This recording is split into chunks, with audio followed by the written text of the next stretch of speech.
Thrissur railway സ്റ്റേഷനിൽ bike പാർക്കിംഗിൽ വൻ തീപിടുത്തം. രണ്ടാം പ്ലാറ്റ്ഫോമിനോട് ചേർന്നുള്ള പാർക്കിംഗിലാണ് തീ പടർന്നത്.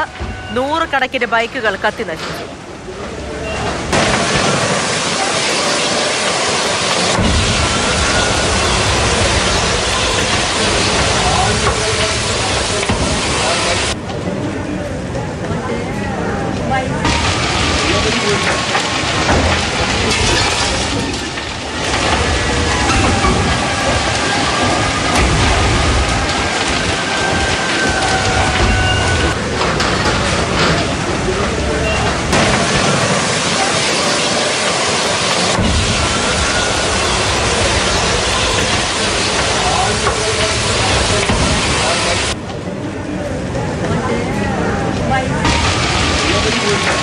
ലിഷോയ് വിവരങ്ങളുമായി ചേർന്നുകൊണ്ട്. Lishoy, good morning. ആശങ്കയുണ്ടാക്കുന്ന ദൃശ്യങ്ങളാണ് ഈ കാണുന്നത്. എത്ര നേരം മുതൽ ഈ തീപിടുത്തം നടന്നിട്ട് എന്താണ് കാരണമെന്ന് മനസ്സിലാകുന്നുണ്ട്? എന്താണ് ഇപ്പോൾ അവിടെ സംഭവിക്കുന്നത്?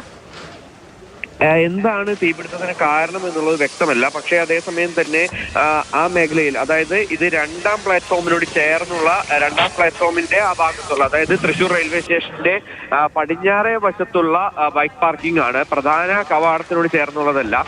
പക്ഷേ ഈ മേഖലയിലാണ് ഏറ്റവും അധികം വാഹനങ്ങൾ പാർക്ക് ചെയ്യുന്നത്. ബൈക്കുകളായാലും കാറുകളായാലും ഒക്കെ തന്നെ പാർക്ക് ചെയ്യുന്നത് ഏറ്റവും അധികം ഈ മേഖലയിലാണ്. ഇവിടുത്തെ ഈ ബൈക്ക് പാർക്കിംഗ് ഷെഡിനകത്ത് തീപിടുത്തം ഉണ്ടാവുകയായിരുന്നു. അതോടുകൂടി ഏകദേശം 500-ലധികം ബൈക്കുകളാണ് ഇവിടെ ഓരോ ദിവസവും പാർക്ക് ചെയ്യാറുള്ളത്. ഇതിൽ ഭൂരിഭാഗം ബൈക്കുകളും കത്തി നശിച്ചു എന്നുള്ളതാണ്. പൂർണ്ണമായും നമുക്ക് ആ ദൃശ്യങ്ങൾ തന്നെ കാണാൻ സാധിക്കും.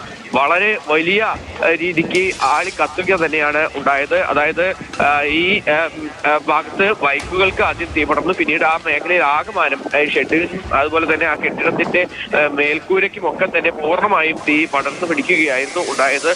തീ അണയ്ക്കാനായി വലിയ ഒരു ബുദ്ധിമുട്ട് തന്നെയാണ്. കാരണം ഈ ബൈക്കുകളിലൊക്കെ തന്നെ ഇന്ധനമൊക്കെ തന്നെ ഉള്ളതാണ്. അതുകൊണ്ട് തന്നെ കൂടുതൽ തീ ആളി പടരുകയാണ് ഉണ്ടായത്. അതിനോടൊപ്പം തന്നെ ഇത് അണയ്ക്കാനായി പിന്നീട് ഫയർഫോഴ്സ് തൊട്ടടുത്ത് നിന്ന് ഉണ്ടെങ്കിൽ തന്നെ എത്തുമ്പോഴേക്കും വലിയ തോതിൽ ഈ ബൈക്കുകളൊക്കെ തന്നെ കത്തി അമരുകയാണ് ഉണ്ടായത്.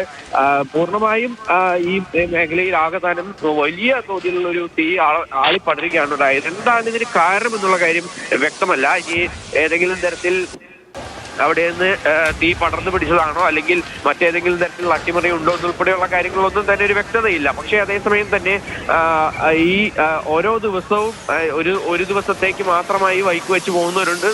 ദിവസങ്ങളോളം ബൈക്ക് വെച്ച് പോകുന്നവരുണ്ട്. ഈ റെയിൽവേ സ്റ്റേഷനിലെ 4ാമത്തെ പ്ലാറ്റ്ഫോമിനോട് ചേർന്നുള്ള ഇടത്താണ്, അല്ലെങ്കിൽ ആ ഭാഗത്തുള്ള ഇടത്താണ് ഈ തീപിടുത്തം ഉണ്ടായത്. സാധാരണഗതിയിൽ ഈ മേഖലയിൽ അധികം ട്രെയിനുകൾ വന്ന് നിൽക്കാറില്ല. ഗുരുവായൂർ ഭാഗത്തേക്കുള്ള ട്രെയിനുകളാണ് കൂടുതലായും അവിടെ വന്നു നിൽക്കാറുള്ളത്. ആളുകൾക്കൊന്നും തന്നെ മറ്റ് അപായമൊന്നും തന്നെ ഉണ്ടായിട്ടില്ല. എങ്കിൽ പോലും വലിയൊരു നാശനഷ്ടം തന്നെയാണ് ഇവിടെ ഉണ്ടായിരിക്കുന്നത്. അതായത് അപകട സാധ്യത ഇപ്പോഴും നിലനിൽക്കുന്നുണ്ടല്ലേ? കാരണം കൂടുതൽ വാഹനങ്ങളൊക്കെ പാർക്ക് ചെയ്യുന്ന ഒരു ഇടമല്ലേ ഇത്? അപകട സാധ്യതയുണ്ട്. കാരണം തീ പൂർണ്ണമായും അണയ്ക്കാനായി സാധിച്ചില്ല. കാരണം ഈ ബൈക്കുകളിലൊക്കെ തന്നെ ഇന്ധനം ഉണ്ട് എന്നുള്ളതാണ് ഏറ്റവും പ്രധാനപ്പെട്ട കാര്യം. അപ്പോൾ ആ ഒരു സാഹചര്യത്തിൽ കൂടി ഫയർഫോഴ്സ് അങ്ങോട്ടേക്ക് എത്തി തീ അണയ്ക്കാനുള്ള ശ്രമം തുടരുകയാണ്. ഒരു ഭാഗത്തുനിന്ന് തീ അണയ്ക്കാൻ കഴിഞ്ഞിട്ടുണ്ടെങ്കിൽ പോലും പൂർണ്ണമായും തീ അണയ്ക്കാൻ സാധിച്ചിട്ടില്ല. പക്ഷേ തീ അണച്ചെങ്കിൽ പോലും തീ അണച്ചാലും അതുപോലെ തന്നെ ഈ മേഖലയിൽ ഉണ്ടായിരുന്ന നാശനഷ്ടം അത് വളരെ വലുത് തന്നെയാണ് കണക്കാക്കാൻ സാധിക്കുന്നത്. ട്രെയിൻ 4ാമത്തെ പ്ലാറ്റ്ഫോമിൽ നിർത്തിയിട്ടുള്ള ട്രെയിൻ ഇപ്പോൾ പുറകോട്ടെടുത്ത് ഇപ്പോൾ അവിടെ നിന്നും ആളുകൾക്ക് അപായമൊന്നും തന്നെ ഇല്ലാത്ത രീതിക്ക് മാറ്റിയിട്ടുണ്ട് എന്നുള്ളതാണ്. എന്തായാലും വലിയ തോതിലൊരു തീയാണ് ഇപ്പോൾ ആളി പടർന്നു പിടിച്ചിരിക്കുന്നത്. റെയിൽവേ സ്റ്റേഷന്റെ പ്ലാറ്റ്ഫോമിനോട് അടുത്ത് തന്നെയുള്ള പാർക്കിംഗ് ഏരിയയാണ് ഇത്തരത്തിൽ തീ പടർന്നു.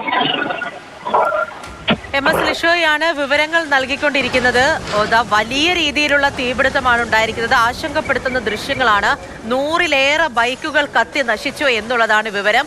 തീ ഇപ്പോഴും അണയ്ക്കാനായിട്ടില്ല. ആശങ്ക ഇപ്പോഴും പ്രദേശത്ത് നിലനിൽക്കുന്നുണ്ട്. തൃശൂർ റെയിൽവേ സ്റ്റേഷനിലെ ബൈക്ക് പാർക്കിങ്ങിലാണ് തീപിടുത്തം ഉണ്ടായത്.